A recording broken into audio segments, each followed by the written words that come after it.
Hello, everybody. I am Abby Pogrebin, a proud Central member and also a supporter of the Hartman Institute. And I'm so glad to be joined by its co-president, Donniel Hartman. Welcome, Donniel, from Israel, or hello in Israel. It's nice to see you. Nice to see you, Abby. Really nice to be here. So this has been quite some 48 hours. It's almost feels like it's hard to keep up and ask you about the latest, but I'm going to start with the latest. Can you tell us where things are? And particularly overnight, we saw that there were more losses in Israel. It's this ongoing danger just sits on you. And, Hezbollah is joining, and it's just this umbrella of real danger. So every piece of news is just another piece of instability, of something you have to watch for. We're watching this war unfold, and we're experiencing the immediacy of the danger in a way that we really haven't. Maybe, we have been experiencing it in cycles, but this feels a little more intense and more dangerous. And the consequences are greater than ever before. Everybody feels this. This is momentous. And before we get to why it's so momentous, I want to remind everyone that I'm going to spend a lot of time with your questions, and you can put them in the Q&A and they will come to me magically through the diaspora. So I really appreciate your inquiry for Donniel, who's allowed me to call him Donniel, even though he has many titles. Donniel, just understanding the landscape of Iran before this weekend, because obviously we've all been covering the news, following the news, but there was so much kind of build up, waiting. Will it happen? Won't it happen? What will President Trump do? What will Israel do with or without America? So just if you can take us back to the anticipation, what were people kind of hoping for? I know it's not monolithic, but generally in Israel. The vast majority of people, and it really, there's no space between left, center, and right on these issues. Iran destabilizes the existence both of the state of Israel and the well-being of us individually, and of my children, my grandchildren, my friends, my life. Everybody feels that here. Iran is not a theoretical enemy. It's not some concept. You sit here experiencing that our life could be significantly altered. I'm not going to get into ended, but it's significantly impacted and altered. And everybody here would love to have a moment where Iran is not sitting on our neck, is not endangering us on an ongoing basis. That's not a left wing, a right wing. It's just, in Israel, that's just a human instinct. Like, I have a right to live. It's very simple. I care about human rights, and all human beings are created in the image of God. And as I teach all over the place, if all human beings are created in the image of God, so am I. And Israelis feel that. And so the waiting was the feeling that not everything was in our hands, but that ultimately that some form of an attack against Iran would ensue is something universally celebrated and hoped for here, without, though, a clear idea of where it's going to end. Because we know that without the attack, it's going to end in a place where we're going to lose. And so, what do you mean by that? Because they're just they want me dead, and they just don't want me here. Their religious belief is that their messianic era will be ushered in, not when I convert, but when I'm when I'm no longer here. Me dying is essential for the ascendancy of their messianic era. And so that's so that focuses that reason, like we're very happy. Now we don't know necessarily whether I'm not getting into the technicality, nor am I an expert. Is regime change possible? How long did we delay something? Can um, can military force activate political self-interest on the part of the Iranian regime? All of things we don't know, but we know that the current status quo of them just building more and more missiles, building, as I said on one of my podcasts, all of a sudden, I discovered there's another mountain I have to be worried about. Pickaxe Mountain. Like, who knew? Whoever knew that there was a mountain, that this is something I have to worry. You mean in addition to Fordo and the other places that were yes, this attacked is the back in one that June? this is going to be so that it's like no B2s could get there. This is B2 immune. There's nothing short of a ground operation, which would be massive, and no one is even considering that.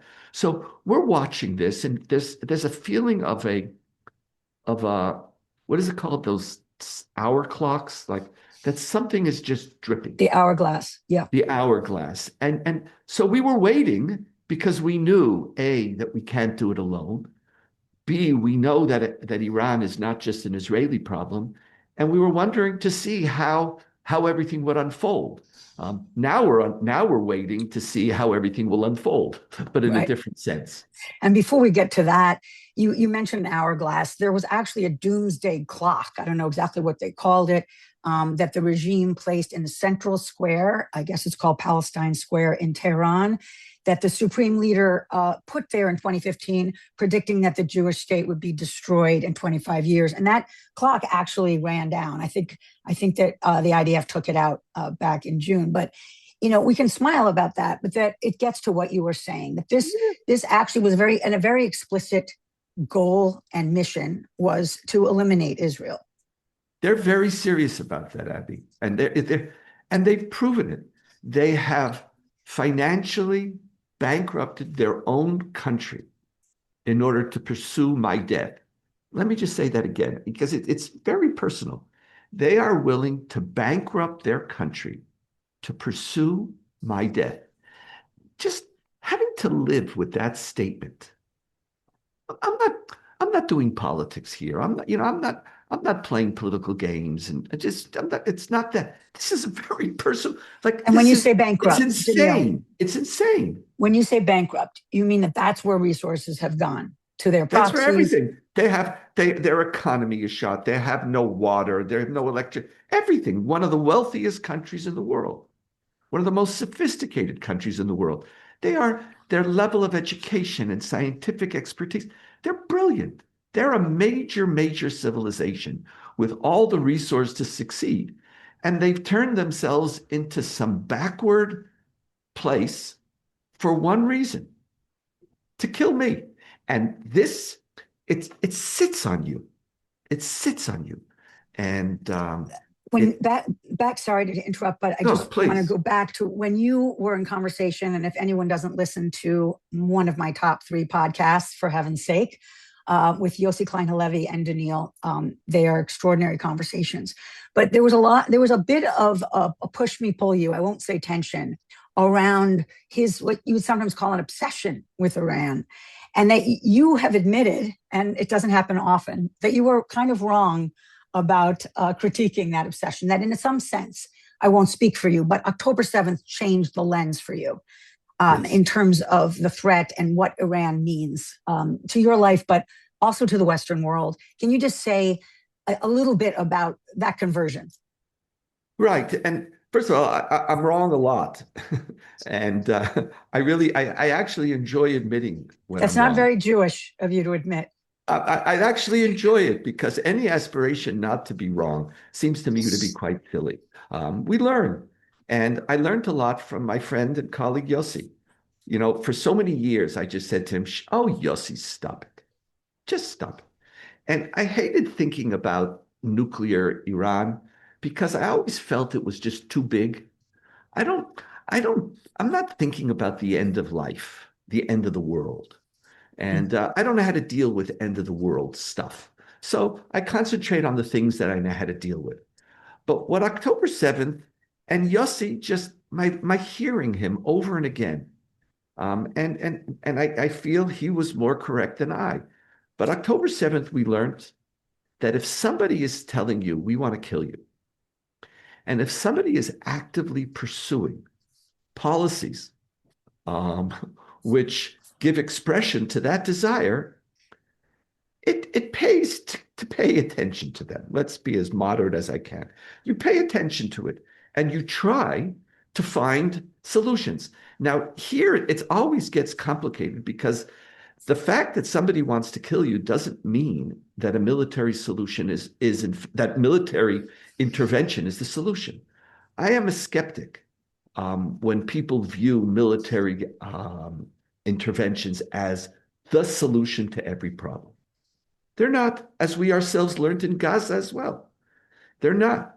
And as my colleague Tal Becker has taught me over and again, the job of military intervention is to prevent from the enemy the ability to dictate your reality and to then put in place a political process which will give you the outcome that you want. Military intervention alone doesn't bring you to the promised land. But part of what we learned on October 7th is that military intervention in an intelligent, thoughtful manner is necessary. It's necessary. And so in Israel, we don't apologize for military power. We don't apologize for the fact that we have to use it. We don't want to use it. I don't idealize it. But it's necessary when you encounter certain enemies.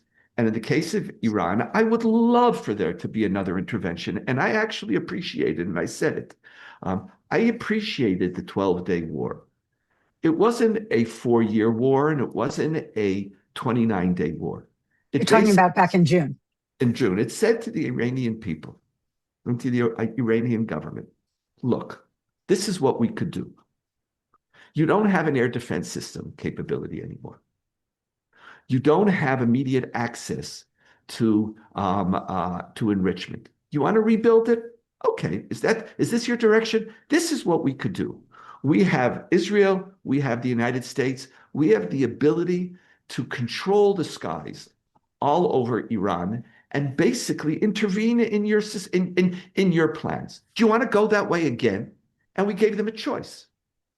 It just didn't seem that they were ready to engage in some political process. At least it seemed that way to me. And we were very frightened of it because that political process will continue to endanger us. So that's where we stand. Can you talk about again, we're focusing on the Israeli perspective, not the American. But when you look at the partnership, when Israelis look at the partnership between Donald Trump and Bibi Netanyahu in terms of June and now this war, how is that perceived? President Trump has, people here all recognize that there's something strange about him, if I could say that. They understand that there's something unpredictable and that his motivations aren't always the ones that we understand. And so Israelis aren't now in this love, Donald Trump is the Messiah type conversation. They're much more mature about it. And but there was sorry, am I right that there was a little more of Donald Trump as the Messiah when the hostages came home? There was some of that. It's mostly when he got elected. There was this anticipation that here it was, there's somebody in the White House who cares about the well-being of Israel or seems to speak that way. And when he was in the Knesset, there was a universal embracing. But as we are now also, as you are in a much more extreme way, we're part of President Trump's universe and how he acts and how he talks. We understand that it's let's call it, I'll be very political, it's complicated. And Israelis are aware of how complicated it is. But right now, again, a second time, he has stepped up in a way that responding to danger and evil in a way that we understand and a way that we respect. We do not believe that evil will go away without some threat of force. And whether Iran, I'm not saying whether regime change is possible. Nobody knows. I don't even think President Trump, I don't think anybody knows. No one does. But that at least you have to respond. And that if you set red lines, these are categories that Israelis understand. We are very frightened when we are the only ones in the world who are identifying something as evil and willing to use force against it. So it is a little more comforting. And we also know that this battle we can't win alone. We can't.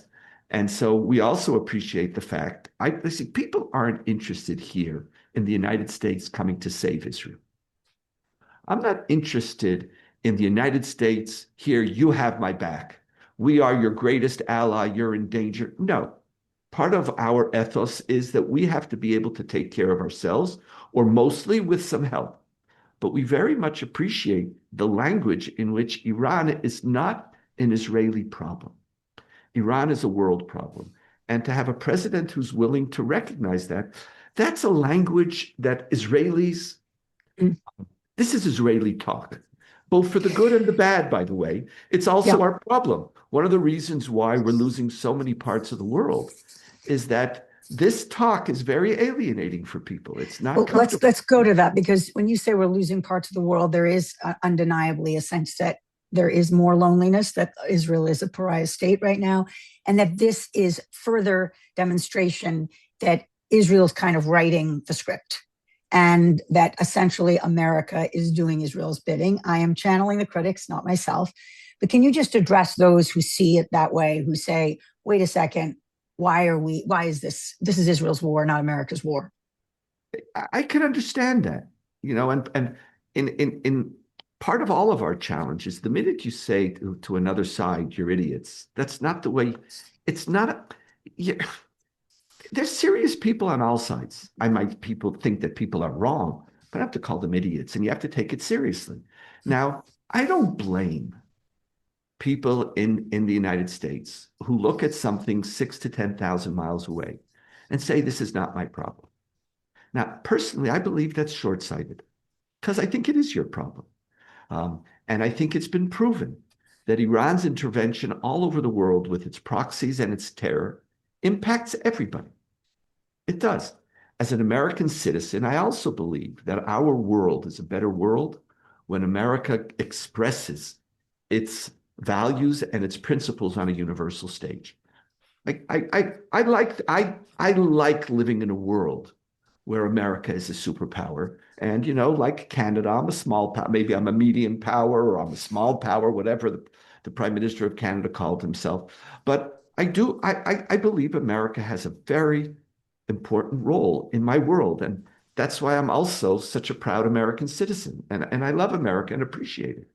But I can understand that when people say, but what is the price of eggs and and economy, and it's the economy, stupid. I appreciate all of that. I have this is my Israeliness in me, and there's Americans who feel the same way, that when evil is allowed to grow and to fester, and more than that, when you whitewash it, and again, I don't want to get too particular. When I read some of the conversations or the eulogies of Khomeini, like, really? Like, he's this I just old... want to mention, for those who didn't see it, that the New York Times, it went around. I don't know if it was a meme or so. I know you're not on social media, Donniel, but I have no idea. Many of us saw it, but it was. But I read it, and I'm sitting here and I'm saying, the headline, hardline cleric who made Iran a regional power is dead at 86. Right. I was reading it. And then I heard that there was a whole bunch of noise about it. I'm reading it and I'm almost besides myself. Like, really? And maybe there's some comfort. And where if you don't confront it and you sort of, you put a bow around it, maybe it'll just bother everybody else and it won't bother me. That's possible. That's not a ludicrous opinion. No, I don't think you really mean that, though. I mean, that feels to me like, we're smiling, but that's a danger. To me, any kind of whitewashing of the damage he's done. But I'm even willing to say, like, someone says, do you know what? I'm America. It was the same thing in World War II. I'm immune. And Iran, I don't really, Really? You have no interest in the Middle East? You have no, besides Israel, you have no interest in Europe? You have no interest in fighting Islamic radical terror? But assuming that somebody could build, like, Fortress America, maybe. I think it's not an opinion that I agree with. And I frankly find it dangerous. So I understand that. But it's a very scary thing when you're sitting here. Because, see, Iran is here. It's not, I don't get to pretend that they're far away and that I'll be safe. I experience it all the time. So when I hear these voices and these just blanket criticisms from certain sections on the left and certain sections on the right, as I was sitting in my on my stairway, which is, as in the latest podcast, that's my safe room because it's for, there's this hardened concrete to hold up a stairwell. That's where we're sitting, and I'm perching on half a step, and I'm just sort of looking at my world, and then I see people, and we're surfing and looking, and that it's a very lonely thing, and so. And when I'm you say you're hoping surfing, you're looking at the news, you're looking at what's coming over the transom, and there's a lot of, maybe we shouldn't have done this, and this is, overstepping. Why should we do this? It's Israel's war. And I also feel like that we're going to have to, when this war is over, any thoughtful member of the Jewish community and any thoughtful supporter of Israel, we are going to have to spend huge resources, not just financial, but first and foremost intellectual, on how we reclaim Israel's legitimacy and how we defeat this notion that everybody in America is a fool to Israeli and to Jewish power who are able to manipulate them. This is, in many ways, this is as dangerous, if not more dangerous, than Iranian missiles. And just to address that for a minute, because you see it's heating up on the right. I'm sure you've seen a lot of the Tucker Carlson rhetoric, and he criticized also this weekend's decision making. And then on the left, and that there is a sense of being squeezed in the middle, a sense that Israel is losing its American backers on both sides. And I know that's a whole other conversation, but this weekend, in a way, focuses that even more. Very much so. Address that a bit? Very much so. And what's most dangerous is not money. Oh, why is the United States spending so much money on Israel? That's dangerous unto itself, but we could respond to that in some way. And I think we do need to create a different relationship, not only based on money with the United States, but when you pull another country to war, if that narrative that we're fighting for, this is Israel's war, or as the president of Iran says, Donald Trump believes in make Israel great again, MIGA instead of MAC. That language is very, very effective. And when we pull America into a war that they don't feel naturally either they understand or are comfortable with, this is a precarious place for Israel and Jews to be in. War is different. It's not, okay, money is being spent. You can tell a story, put American lives in danger, going again. And some have been lost, I saw this morning. Some have already 4 American soldiers have been killed. But this, it's almost there's a whole group who do not want America to be the police person of the world. Whether it should or it shouldn't, that's for American citizens to decide, and I respect that. But the sense that we are somehow manipulating, in Tucker Carlson's world, Donald Trump is a fool, being manipulated by Netanyahu, and AIPAC is somehow using all of its power. AIPAC no longer has a claim to being an American interest or PAC. It's a foreign country. All that language, when this war is over, we have a lot of work to do. I want to get to some of the questions. I'm going to weave them into mine, but this is sort of relevant. I don't have names. I don't know who asked, but thank you all for asking. Please put more in the Q&A. How does a U.S. liberal rabbi and other leaders communicate with clarity through the clamor of U.S. hard left voices who look at the attack on Iran through a lens of anti-Zionism as well as opposition to Trump and Bibi? Small question. It's impossible. Thank you, It's just, Rabbi Hartman. it's impossible, because if that's the perspective, you can't. If Israel is the embodiment of evil and Donald Trump is the embodiment of evil, and when the two of them join together, no good could ever come from it. It's flawed in the DNA. There's nothing that you could explain. But what does a liberal rabbi say? A liberal rabbi teaches the fundamental teaching of our tradition, and that is that power is the gift that God gave to humanity to repair our world. That to be created in the image of God, according to our tradition, is to have the power to rule the world and master it. Being created in the image of God is not. Let me just pause there, because that isn't always what is kind of the headline that we're taught.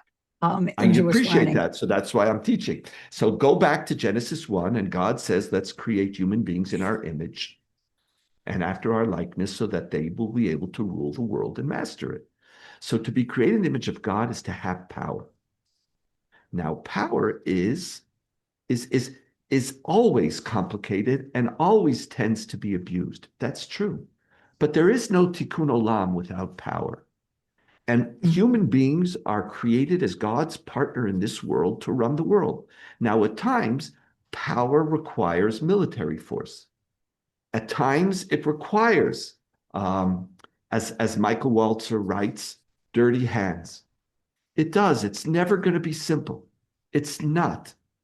But part of the decision of the Jewish people to live, see, to die, when I'm in the ghetto, when I'm running away from a Cossack, my morality is perfect. The victim is morally pure. That purity is just, it's inspiring. But I think the decision of the Jewish people, both in North America and in Israel, is, and the communities are very similar in this sense, is that we embrace power and engagement. We don't want to be the victims of history anymore. I don't want to be the victims. I don't want people to feel sorry for me because everybody's killing me. I want to shut down Yad Vashem if I could. You know what I mean? In a generation like that. I just want to be clear, Donniel, that what you're essentially saying, and we've all seen it, is that power has now almost carries an immorality, particularly when it comes to Israel.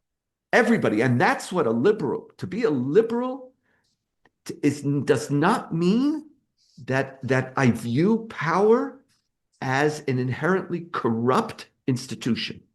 I view it with suspicion. I know that power will inevitably be used wrong. That's true. The Bible teaches us that too. It teaches us that God uses God's power unjustly when God destroys a whole world. And what's the first thing that God said after the flood? Do you remember? I won't do it again. The first thing he said was, oops, really? Now this is your oops moment? Your oops moment afterwards because you said it's not going to help? Like, why didn't you think this beforehand? Power, human beings, God, there's always going to be a problem with power. We know that. But to go from the dangers of power to the inherent corruption of power, that is a morally corrupt move, which undermines my ability to defend myself and undermines my ability as a human being to take responsibility for my world. So what should a liberal rabbi say? They should talk about power. Now, Trump, Netanyahu, all of the above, that's clutter that I can't resolve. That's noise.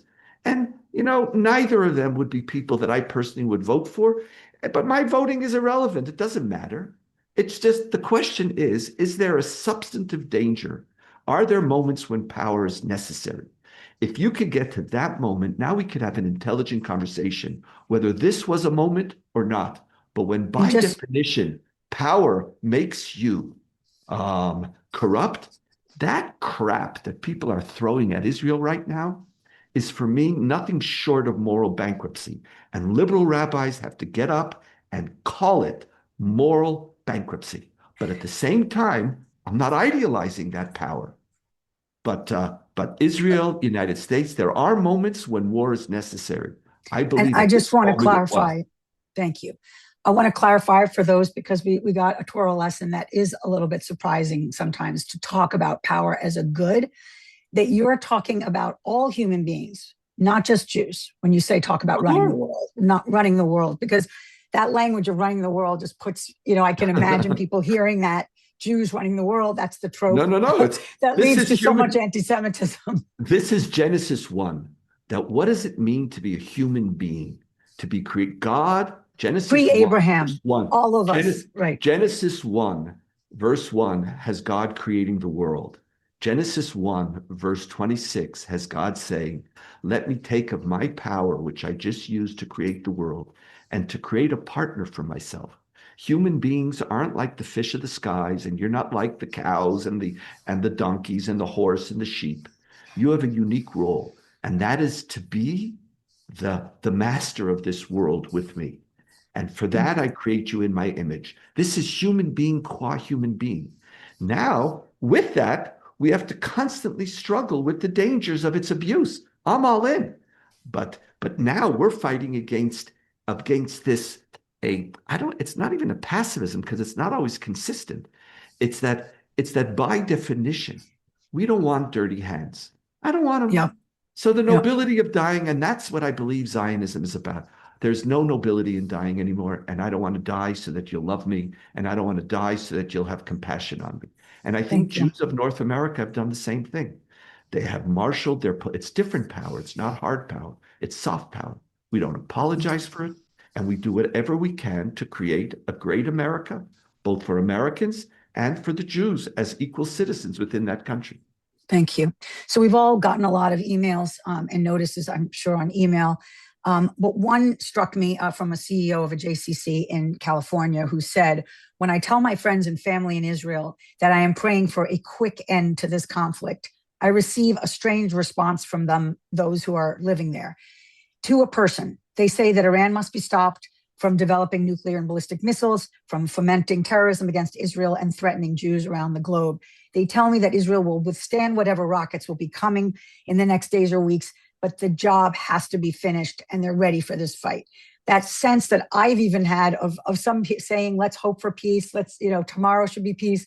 And that Israelis feel, it's not that they don't want peace, but there's some work here that has to be completed.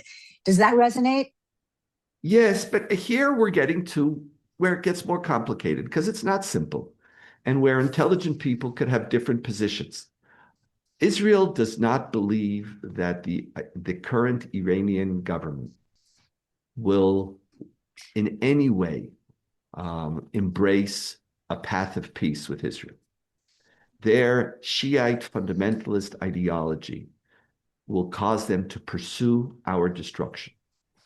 Now, if you just create a quick ceasefire now without creating some change on the ground, and we could have a list of things that we could say are changes on the ground. It's not one thing.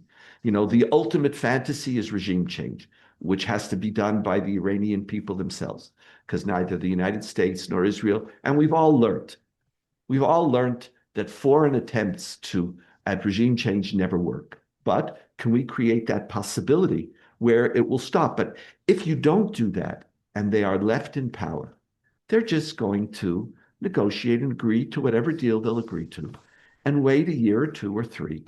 And there'll be a different president in the United States, or maybe the isolationist agenda, whether on the Republican side or on the Democratic side, or an embracing of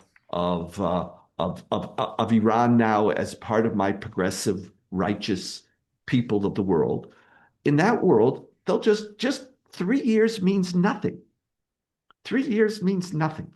And they'll wait it out. Just kick it down, wait it out, and then what are we going to do? What are we going to do? And so even if they don't build a single missile now, and even if they give up all their nuclear enrichment capabilities, they have the intellectual capacity to rebuild it again. And so we're looking for something that could have sustainable long-term impact, but it could be that that's just something that's not achievable. And so here, that's a fair enough argument. At what point do you say power is not going to effectuate the change? But if it's just the fact that you're using the power that has to come to an end, that's where Israelis will move away from you. Okay. I'm going to go to some of these questions. They're a little bit disparate, but I just want to honor the fact that people have taken the time. Someone is asking about the Bet Shemesh losses. I think there were 9. How are Israelis relating to those deaths in a safe room? They were in a safe room. Am I right? Or am I wrong? They were in even more than a safe room. They were in an underground shelter. So does the Beit Shemesh missile suggest that the Iron Dome is starting to fail? No. It just means that our safe rooms aren't as safe as we psychologically need them to be. Okay. Beersheba. That's not exactly comforting. Welcome to my world. Yeah. I wish I could be otherwise. So we tell everybody, do this, and everybody has their little stories. But a 500-kilo missile collapses a safe room. Collapses. It just did it in Beersheba this afternoon. Direct hits. There's nothing that we could do, and a certain percentage of things are always going to get through. So we're Israel, all of us. So if you want to know how Israelis are feeling, we're not feeling very safe right now. We're in our safe rooms. We know that will lessen the possibilities of danger, but we're not immune. And that's a big difference when you're here or when you're 6 to 10,000 miles away. Like we're not immune here. It's like we're sitting here and we're looking, and so when we're like with I'm not in a safe room. I'm in a stairwell. It's like this. It's underground. And the food, and you bring some food to the stairwell. We bring food. We do lots of stuff. It's like food, but mostly what you want to make sure is that your phones and all your stuff could still be charged. So I have extension cords coming down to my stairwell and everything. I have the capacity to charge the world, and I have backup batteries, and I have my satellite. Don't ask because I have a backup plan for every backup plan. That's just the way. I just want to tell our viewers that we did make a plan in case the siren goes off and you have to move from where you're sitting. Right. I have plans for everything. So, but the reality is, and you're sitting there, and we have to decide on which step do you sit? Because this step is a little more comfortable, but it's a little closer, higher up. And this step is a little lower. Like these are the conversations you're having. Like, where do you want to sit? And then along comes Beit Shemesh and says, you don't have a house that could, by definition, keep the wolf out. Okay. And and get used to it, and you just live with it. It's there. But you want to know something, Abby? It eats at you. It eats at you because it also eats at your kids, and your kids hear this. Yeah. And they say, 1 second, you told them the safe room was good. So it's not exactly, and it's this. And so you lie, then you start the lying. No, they didn't do it right, and all the above. But you can only lie you mean to reassure a child. And at some point you can't, because you can't reassure them. But that's what we're dealing with. And you want to know why Israelis wants a different outcome. We might not get it, but this is very real. Yeah. The holiday of Purim, you touched on it in your podcast, which I encourage everyone to listen to, that dropped last night. But it's coincidence and no coincidence. There's so much symbolism in Haman, Boo, obviously aiming to wipe out the Jewish people, being, thank goodness, saved by our Queen Esther, and we know the story. But the fact that the Yom Kippur War was tied to a holiday, the fact that October 7th happened on Simchat Torah, now we're at Purim. Just how should we, first of all, absorb the holiday symbolism? And is it practically getting celebrated in Israel? And how should we think about it? Because it is a joyful holiday. So a number of the questions got it. How should we have joy and Purim, drunkenness and celebration? For us, it starts tonight. Right. So first of all, Purim is barely going to be celebrated because we're not allowed to collect into large groups of people. We probably shouldn't be going to any synagogues. Maybe little house minions reading. Nobody's going to get drunk because you can't be at a moment where you're not in control and that you're not responsible. Your life is dependent on it. right now. And as parents have all said, I know, so my kids, they had hoped that they were going to have a great Purim, but and most Israelis in the larger scheme of things, if this is a moment, Move on. we'll move on. This is, my kids not being able to have their Purim parade doesn't exactly qualify as a tragedy. Yeah. But I actually, with Purim, one of the interesting aspects of Purim is that one of the commandments is that you're supposed to get drunk to the level that you don't know the difference between the righteousness of Mordechai and the evil of Haman. Now, if you ask yourself for a second, like, why Judaism wants you to get drunk? Like, it's not exactly a religious, spiritual, like, what is going on here? And just to catch everyone up, Mordecai was either the cousin or brother of Esther. The uncle. He was the uncle of Esther. He was the uncle of Esther. He's the good guy. And he's the good guy. He's the good guy, and he inspired Esther to stand up and to save the Jewish people and all the above. If not for this moment. If it wasn't for him, Esther would have just been silent, and then she emerged and became the true heroine. But part of when you look at the story, and it really is part of our story, and we had hoped that this story would come to an end. The story of Purim is the story of the precariousness of Jewish life when Jews do not have sovereignty.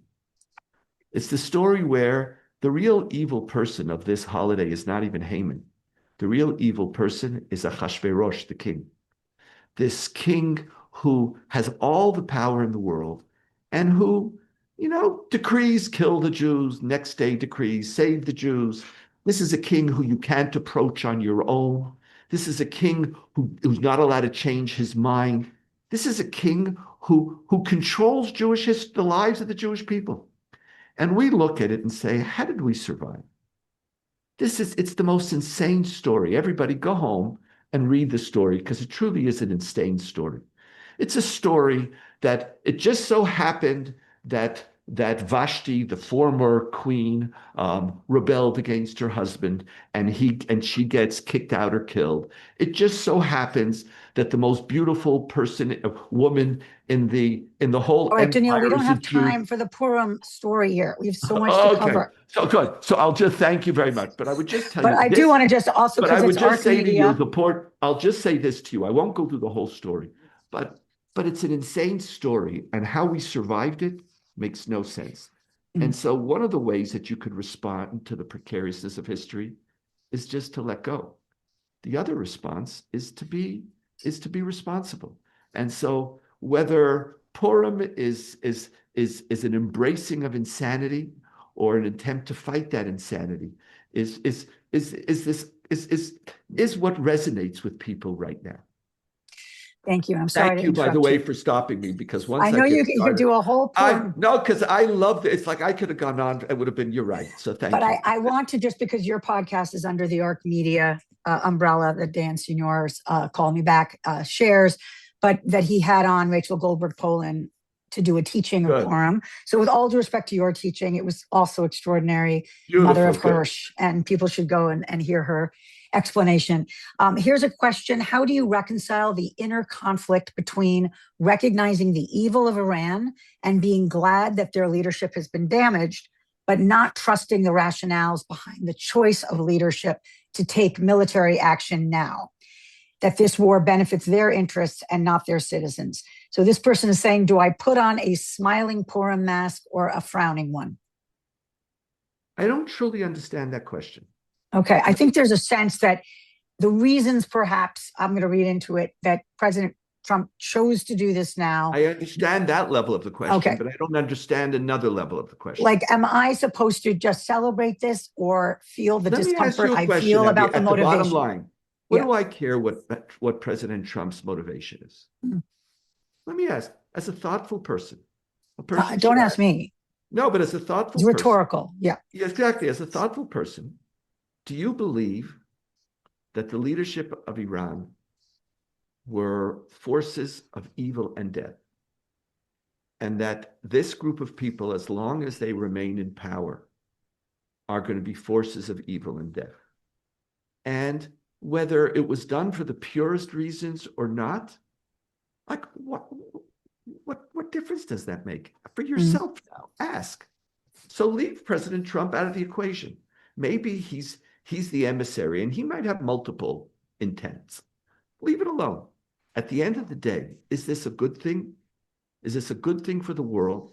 Why can't I celebrate the death of a group of people who were advocates and emissaries of death?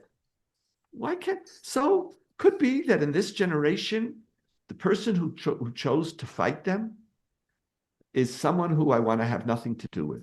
Fair enough. But why? It's not that the ends justify the means. It's who cares about the motivation if this is unto itself a righteous act? Now ask yourself, it's a righteous act. If you don't think it was a righteous act, then we have another conversation. But the fact that you don't trust the vehicle seems to me to be irrelevant right now.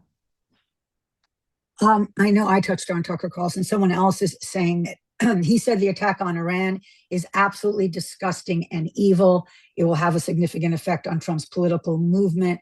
And, quote, this is going to shuffle the deck in a profound way. Can you just talk, when you see whatever you think of him personally, I know we touched again on this kind of the clouds on the horizon from the Tucker Carlsons of the world, but he has an enormous following, as does Candace Owens and to a lesser extent Megyn Kelly. But there is kind of this groundswell from that ideological camp. Can you just talk? I mean, some are asking how they should respond. Yes. Now, there's no doubt that he scares me more than anybody else in the United States. And he is dangerous, I believe, for Jews and for Israel, and one of the greatest dangers we face. And we don't use hard power. He's using his voice, and we have to find a way to combat his voice.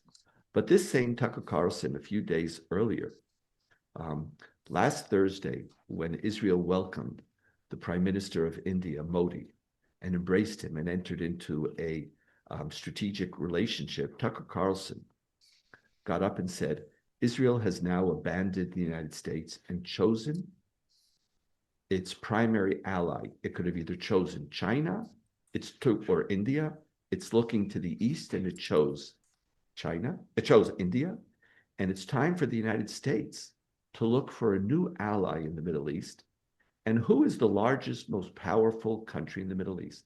He was referring to Iran. He was advocating, saying, why should Iran be our enemy? Let Iran be now the great new ally of the United States. Again, I don't want to, I could call him an anti-Semite. I whatever names, when I see him, I think he doesn't look stable. Whatever it is, doesn't matter. This is a man who has declared that, has made Israel the enemy, his principal enemy. And that's a very, very scary moment. And I think we have to ask ourselves, what do we need to do? And as I've learned from some of my social media colleagues, we have to compete. And we're not competing well enough right now. We have to compete in this social media universe. It's not with the facts and figures. It's not to debate the Tucker Carlsons of the world, because he's not listening. And the people who he's listening to, who he's successful with, aren't listening to astute distinctions and arguments. We need very powerful Jewish voices who are able to compete, who tell a different story about America. This is his universe, and he's spreading fear, and he's spreading the conspiracy theory that Israel is manipulating America into America's destruction and demise. That story is a very scary story. And I have to tell you, all the things that are happening right now, as an Israeli, that scares me the most. And when you combine that from the left, there's the shrinking image of Israel. How do we reclaim our image? There is this famous line from Rabbi Cook who says that darkness is not defeated by darkness, it's defeated by light. And one of the questions that Israel has to ask itself once this war is over What is the light that we communicate to the world? And what is the light that we communicate again? Because right now, we are being portrayed as the Hamans of the universe.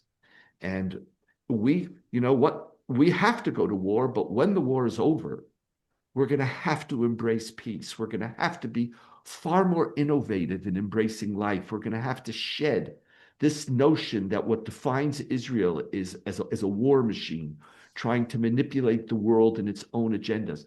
These are lies. The anti-Semites we're not going to convince, but we're losing our friends right now. And Tucker Carlson is eating away at our friends. And you mentioned we need strong Jewish voices who tell a different story about America. That's what I heard you say. I know, again, it's a long answer, but what do you mean by a different story? What would that story be? Now, they could be Jewish or they could be non-Jewish. They have to be voices, I believe, that speak about an America which stands for moral principles, aspires to be a light, a country that sees that its job is not only its own survival, but that it is a superpower that lives by moral principles, cares about injustice around the world, uses and sees its own moral principles as somehow also obligating itself. These voices, whether they're on the Democratic side or on the Republican side, that speak about an America in which we Jews could live, in which power and justice and righteousness and responsibility and rule of law are all, that's not a right wing or a left wing. It's not agenda. It's not a progressive or conservative. This is an American story. And you have voices like that now, but now there are counter voices who are capturing the political discourse. And it's very, very frightening. And I understand why Jews are so frightened. Someone is asking, when Israelis watched the thousands of protesters marching in the streets in January and risking their lives to do it, how emotionally did they align, or how much did they try to support those protesters when they were killed in such large numbers? It's the identification was complete, and the horror was complete. And listen, we know who we're standing up against. We know who we're standing up against. And the fact that their murder was not condemned in so many circles around the world. See, the problem is when these things happen, Israelis could get into a bad place. And a bad place is when we get into a sense that everybody hates us and everybody's our enemy, and everybody's duplicitous and they're not fair, and look at what they're criticizing, like look what they did, and you know, all of the above. And then we could shut down from moral responsibilities to ourselves as well. Now, the one thing that Israelis did not believe is that we had the power to help the citizens of Iran by ourselves. We understood that that was a little bit beyond our pay grade, that we could maybe attack again the missiles.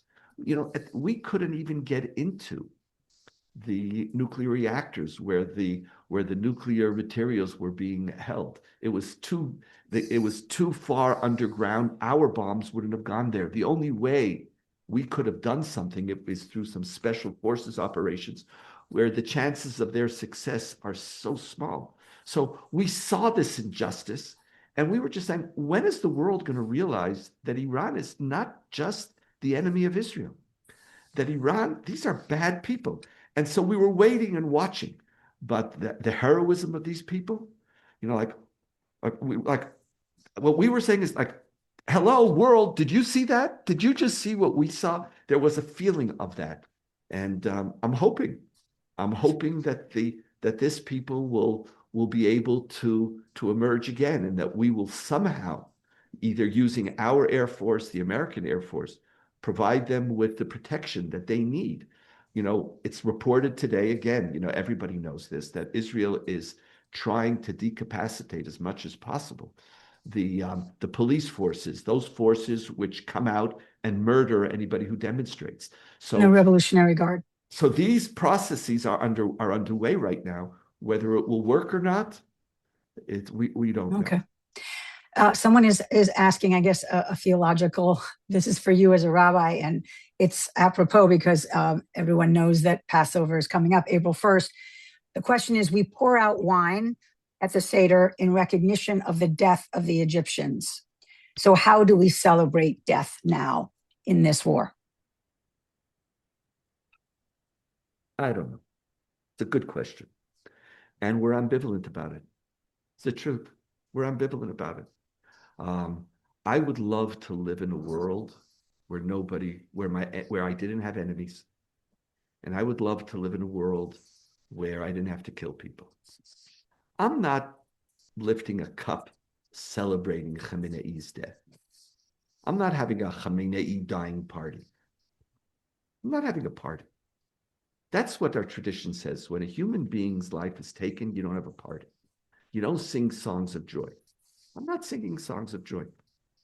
I'm not interested in him. I'm wishing that he wasn't there. If someone would give me a way for Iran to move in a different direction without him, without having to kill, I would be right. I'd be all there. I just haven't heard any. Like, sometimes killing is necessary. There's a difference between accepting that killing is necessary and celebrating the fact that you've killed somebody. That line is a line that our tradition hopes that you can hold. Now, but knowing that at times killing is necessary. It is. Killing is necessary. Celebrating death, I don't have to do. And when you celebrate the death, then killing could become an end and not a means. Killing is a means. It's a means to effectuate greater morality, greater decency, greater tikkun olam, greater safety. I'm not celebrating his death, but I'm not mourning it either. There are a few questions here, and I know, again, we're running out of time, but just in the umbrella idea of this war maybe being illegal or violating international law, how do we respond to those who are questioning the very legality of it? Again, very difficult. Very, very difficult. The New York Times has an intelligent man making a distinction between, I'm blanking now just at this moment, between there's a preemptive war and a preventable war. Or there's these legal categories. Again, and I understand that it is, international lawyers could argue, have we reached a moment where this is like a 6-day war, which was the classic example of a moral preventative war, a war of, I apologize, the word, because I was up a lot last night. There's a preemptive strike. At what point is a preemptive strike permitted? And the 6-day war was a classic example. When the Egyptians closed the Straits of Tiran, they removed the UN from the Sinai Desert.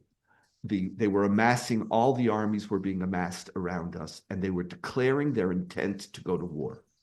That is the classic example of a just war in which you start the war, because a war of self-defense does not require that the other side fire first.